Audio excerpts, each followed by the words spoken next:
Face à la supériorité aérienne des États-Unis et d'Israël, l'Iran mise depuis longtemps sur les missiles balistiques. Mais combien de missiles Téhéran possède-t-il réellement?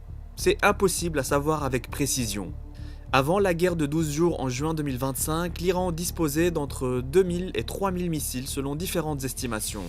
Après les frappes israéliennes, entre 800 et 1000 missiles auraient été détruits ou interceptés selon des sources sécuritaires occidentales. Près de 65% des lanceurs balistiques et plus de 120 rampes auraient également été neutralisés. Mais depuis, Téhéran a relancé sa production. Reprise des essais, hausse des flux de carburant spécifiques, activité accrue sur certains sites militaires. Plusieurs analystes estiment que des centaines de missiles auraient été produits en moins d'un an.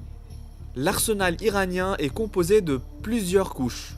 Le Fateh 110 à propergol solide et monté sur lanceur mobile peut frapper jusqu'à 300 km avec guidage inertiel. Le Zolfakar en est une évolution plus puissante, capable d'atteindre 700 km. Le Qiam-1 à carburant liquide, pouvant atteindre 800 km, a été utilisé contre des bases américaines en Irak. Vient ensuite les missiles de moyenne portée qui constituent l'ossature stratégique. Le Shehab 3 peut atteindre environ 1300 km. Le Imad améliore sa précision en phase terminale. Le Sagil à carburant solide approche les 2000 km et permet un déploiement plus rapide.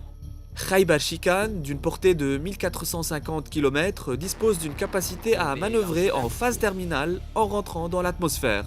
Le Fatah 1 a été présenté par l'Iran comme hypersonique, même si cette qualification reste débattue parmi les analystes. Les plus redoutables restent les missiles à longue portée, parmi lesquels figure le Khorramshahr 4, à multiples têtes avec une portée estimée autour de 2000 à 3000 km. Enfin, la doctrine iranienne repose sur le principe de saturation. Il s'agit de combiner drones à faible coût et missiles balistiques pour submerger les défenses adverses. Le nombre exact de missiles reste flou, pourtant l'essentiel demeure. Une capacité de nuisance suffisante pour maintenir la menace et l'équilibre fragile du Moyen-Orient.